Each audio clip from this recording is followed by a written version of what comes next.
সংবাদ ভিত্তিক channel news 24 এর যুক্তরাজ্য প্রতিনিধি ও বাংলা পেজ 24.com এর সম্পাদক খালেদ মাসুদ রনিকে সংবর্ধনা দিয়েছে লন্ডনের প্রবাসী বিশ্বনাথবাসী। লন্ডন বাংলা প্রেস ক্লাবের পক্ষ থেকে রিপোর্টিং ও প্রেজেন্টিং অ্যাওয়ার্ড 2024 প্রাপ্তির জন্য মঙ্গলবার বিকেলে লন্ডন এন্টারপ্রাইজ স্কুল হলরুমে এই সংবর্ধনা প্রদান করা হয়। এতে অংশ নেন বিভিন্ন শ্রেণী পেশার মানুষ।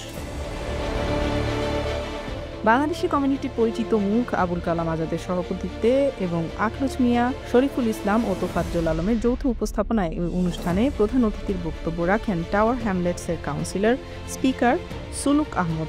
খালেদ মাসুদ রুদ্দিনকে যে ওয়েলকাম বা ডিসিশন দিছি আমরা, এটাই লগি হাইয়েস্ট রিপোর্টিং অ্যান্ড প্রেজেন্টিং, এর জন্য আমরা বিশ্বনাথবাসীর পক্ষ থেকে তারে আমার বাতিজা সম্পর্কে তাকে আমরা একটা ডিসিশন দিচ্ছি যাতে আরও মানুষ ইন্সপায়ার্ড হয়, নতুন প্রজন্ম যাতে এগিয়ে আসে, তাতে সমাজের আরও কাজ করতে পারে। আই উইশ রনির অল দি বেস্ট ফ্রম বিশ্বনাথের পক্ষ থেকে। Thank you. আমি কংগ্রেচুলেশন জানাই আমার পক্ষ থেকে, আমরা কাউন্সিলর পক্ষ থেকে, as a speaker. This one I'm really appreciate, brother.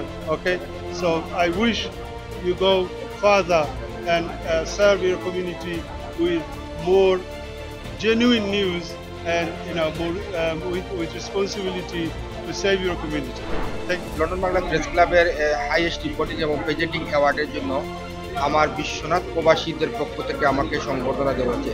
আসলে এই সংবর্ধনাটা পেয়ে আমি আবেগ আপ্লুত, আমি গর্বিত, আমি কৃতজ্ঞ। কারণ আমি আমার এলাকা থেকে যে এ ধরনের সম্মান পাবো আমি কল্পনা করতে পারিনি। আমি মনে করি এই সম্মানটা পাওয়ায় আমার কার্যক্রম বা কমিটির প্রতি দায়বদ্ধতা আরও বেড়ে গেছে।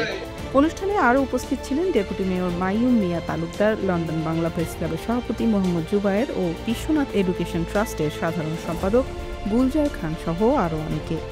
Politika TV, London.